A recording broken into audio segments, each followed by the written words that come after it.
Welcome, everybody. My name is Richard C. Wilson, founder of the Family Office Club, and we're excited to have with us here today Ross Tompkins, who is the head of Balmoral Partners. Interestingly enough, they're one of the few members of our investor club focused on healthcare. Many times we have real estate firms, manufacturing companies, private equity groups that are diversified across many industries. But Balmoral is focused on healthcare, and they're based out of Europe. And I have with me here, Ross is going to introduce their team a little bit, their strategy. Welcome, Ross. Thanks very much for having me, Richard. I'm looking forward to it. Yes, and I know you have over 35 years of experience in healthcare, and you've helped close a couple dozen transactions in the space. Can you talk a little bit more about your background, how you first got into the space to begin with? Yeah, sure. So by background, I'm actually a physiotherapist. So I trained in the 90s, or a physical therapist, I think you call me on that side of the world. Sure. Started off in the NHS, which is our free healthcare system over here in the UK. And after only 18 months, I realized it wasn't for me, and I wanted to be a little bit more, I wanted to spend a bit more time with people and really make a difference. Sure. That quickly led on to me realizing I needed to be my own boss. So I started my first business back in 2006, which was an occupational health business. So OSHA, on your side of the world, we employed doctors, nurses, physiotherapists, and helped large employers keep their staff healthy and at work. Now, we grew that up quite steadily over a number of years until eventually we sold that business. And that really was the catalyst where I realized that you could buy and sell businesses, and you could see exponential growth in an afternoon, as opposed to, decades of hard work going through that same sort of growth period. So since then, as you alluded to before, we've done over 20 transactions in the UK and Australia, and then I'm looking to continue that through into the US and further afield. Okay, great. What's the regulatory framework like there in the UK? Because, in the United States, there's certain rules about owning medical practices or certain types of medical businesses. How complicated or challenging is that for you? It's different all over the world. So everywhere's got its own version of the legislation and red tape. But as long as you're comfortable with it and okay with it, it doesn't really generate too much of an issue. Same as in the US, where you might have to have a physician that oversees prescribing protocols, or a pharmacist. It's the same in the UK. Okay. We used to have a regulatory body. We have the MHRA as opposed to the FDA. Okay, got it. And then what about your geographical focus? Where are you really looking for acquisitions or investments? So up until this year, all of our acquisitions had been in the UK. And this year we've placed our first investment into an Australian bariatric company. Oh, okay. Looking quite heavily at the US for a number of years. Haven't quite got a deal over the line yet. And Balmoral Partners, we actually incorporated in the UAE in December of last year. So we've got a much stronger focus on the Middle East as well. Okay. And what about healthcare related artificial intelligence or robotic investments? Is that an area that you're excited about, or are you avoiding it for some reasons? Super excited. Yeah, I think any company that doesn't embrace AI right now is probably making a mistake. Right. You could be fearful of it, or you can embrace it. And I think, if you embrace it, you've got a choice. You can either, say, acquire a company that has 10 staff and get rid of 9 of them, because one of them can probably do the work with AI, or you could take that same company and make those 10 people do the work of 100. And we're definitely looking at the latter and trying to enrich people's lives, grow companies, grow the headcount, rather than cull people. I think you can do both. Right. Yeah, makes sense. And I know when we connected a few weeks ago, you're giving examples of some minority equity deals. Sometimes when people think of private equity, they think of buyouts, 50% more equity. So they control the exit. They maybe can control the hiring and firing and strategy with a strong hand. Why have you gone the minority route? And then how do you influence the exit and what happens after the investment as a minority investor? So our typical structure is somewhere sort of between 10 and 50%.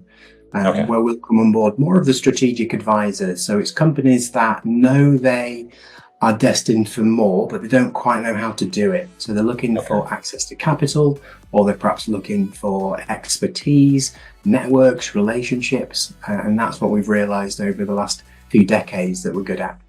Okay, makes sense. And then what about unique edge in terms of what makes you different than other healthcare investment firms? Obviously, being open to minority investments separates you from some. What else really sets you apart when you look around at others in your space? I think that the biggest thing is actually the intimate knowledge that we've got of the healthcare space. Now, healthcare is for many people seen as a recession-proof business. So a lot of funds invest in it because they see it as quite a safe haven for their funds. But we have a slightly different view. One, yes, it's a safe haven in recession, because we're all getting older, despite the fact that we are, technologically advanced. We're the most infirm we've ever been. So, it's a growing business for sure. But we've also got that intimate knowledge as well. So that means that we can not only talk about this from a financial perspective, but also from a place of empathy. So we actually put the person first, the patient at the end of the day. And we think there's a very good way that you can actually grow a business at the same time as doing right by the patient. And I think that's where we really separate ourselves. Okay, sure. And then we've done some investments into dental practices, med spas, and what we've found is that, a health tech company is obviously very different than a dermatology clinic or a, operational, improvement process you do in a dental clinic. So what sectors are you focused on? Because I've just found that some operate very differently than others, and there's a whole new learning curve in some of these subsectors. It's not like every healthcare business runs like every other one, in my experience. So what's been your path on that, or your focus on that right now? Yeah, so we've got a number that we're quite excited about. So one is the care home sector. James, the co-founder, he was 10 years at PwC as an accountant.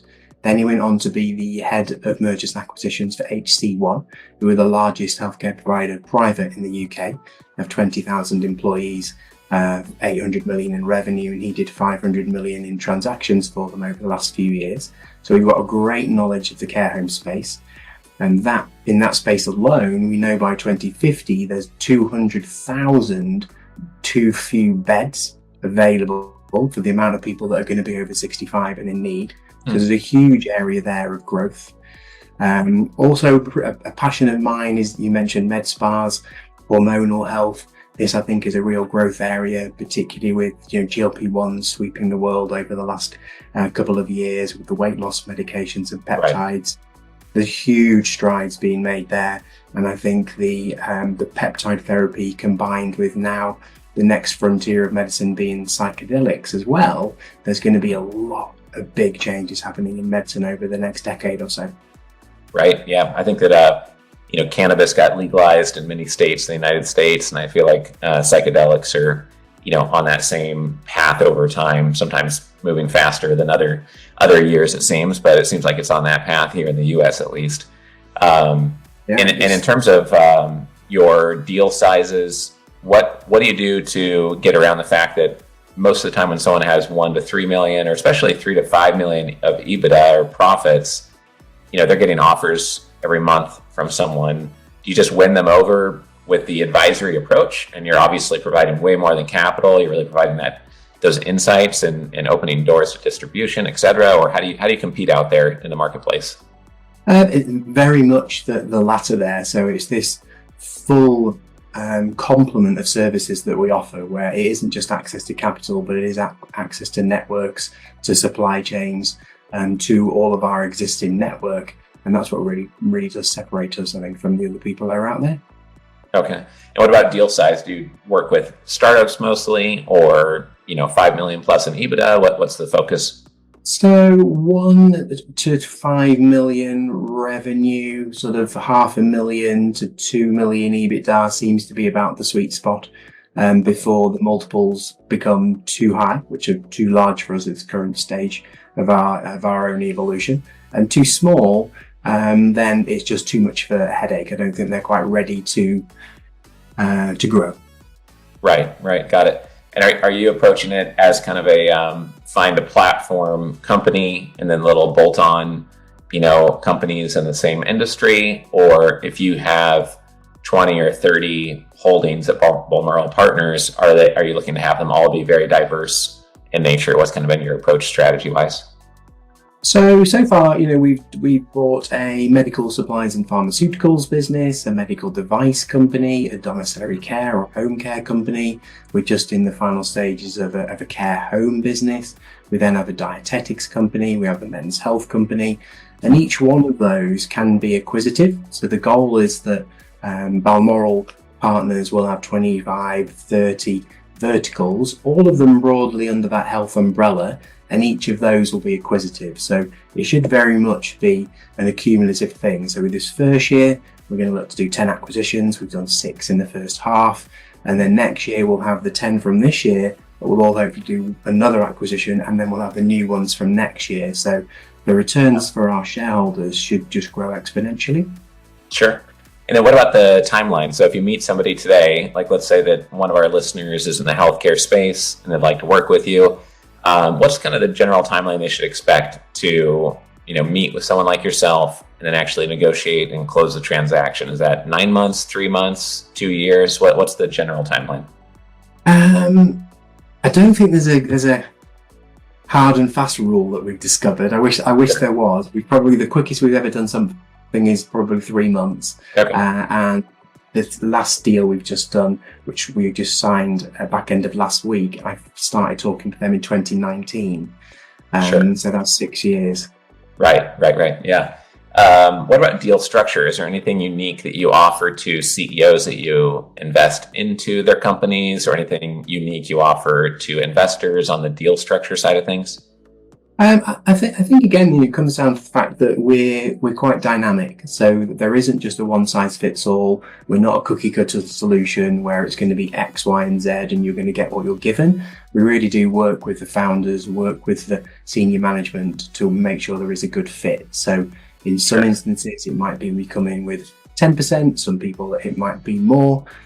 Sometimes the senior management maybe want to take a stake, others they want to take a step back. So we can really be, as I say, quite diverse in our approach. Sure. And what about fee structures to investors? What did you come up with there, and why did you take that approach? So both James and I felt quite strongly that there shouldn't be great big fees coming out of Balmoral, which we've seen quite often over the years, and I think investors see through that quite quickly as well. So we have a management fee, a basic management fee that comes from the company, and that pays for headcount, and then all of the proceeds go back through to shareholders. Okay. And then in terms of areas you're avoiding in healthcare, or types of CEOs you're avoiding, are there some red flags or some sectors you just really don't want to waste any time on yourself? Definitely found that home care is a difficult sector to be in. After doing 4 acquisitions in that space, it's probably not one that we would go into again, for sure. In terms of who we want to work with, really we're looking for growth-minded individuals, not those who already think they have all of the answers, and certainly people that we get on well with. Because for us, we feel business should be fun as well. You've got to enjoy going to work, and then I think you can really make a difference that way. Right. What would be, after 30 plus years in healthcare, what would be like a number one insight or some sort of counterintuitive lesson about the healthcare industry, investing in healthcare, that maybe an investor who wants to allocate to 5 or 10 different groups like Balmoral maybe doesn't realize from the outside looking in, is just getting started on how to invest in the space? I think one of the things that I learned quite early on, and probably because I am a healthcare professional at heart, and that's how I started, and most healthcare business owners are heart-led. They're not finance-led. And that will completely change how you have a conversation with someone. So if we go in there on day one and start asking for forecasts and EBITDAs and multiples of XYZ, it can make them feel quite threatened. And actually, that isn't why they started the business. They started with the business to change people's lives. And I think as an investor wanting to get into healthcare, it's really relevant that you appreciate that, because it will change how you build rapport and how you open a conversation with someone. Yeah, that makes sense. Here in the United States, private equity has acquired so much of healthcare already that a lot of doctors do not like it because of what you said. It changes that dynamic. Now they're thought of as a productivity measures and KPIs and as a machine, and they have to see 90 patients every 2 hours, and just a bunch of things that make it so it's harder to deliver that care. And so a lot of times, some people in the healthcare space, are wanting to make sure that someone who actually cares about the actual delivery of value to the patient is left in charge after a firm like yours makes the investment, and it's not completely swapped out for some suit from private equity that just wants to grind everybody down, right? Yeah, exactly. As you can see, I never go anywhere in a suit. I've got t-shirt, shorts, and a cap on most of the time. And actually, on a number of occasions, and this happened on more than one occasion, and it took me a while to figure out it was actually a positive, because early on, a number of people said, "We like you, Ross, because you're not a businessman." And it took me a while, and eventually I thought, you know what, that's actually a real compliment, because they mean that I'm not there pretending to be someone I'm not, in a suit, just going to rip everything out of the company and drive profits. We do care about the people at the end of the day. That's so funny. Yeah, I had my Lululemon V-neck shirt on before this, and I was like, you know what, I better put on a suit shirt in case Ross is a buttoned up, tuxedo cummerbund guy. So that's I can relate to that. I live out in Hawaii, and it's not the most formal culture in the world in the Hawaiian Islands, as you can imagine. So I think that at the end of the day, sometimes people that wear the fanciest suits are the lawyers and attorneys, or somebody trying to sell you something from an investment bank. And it's kind of like the way overdressed are usually trying to sell you something from a big corporation, is my experience. Yeah.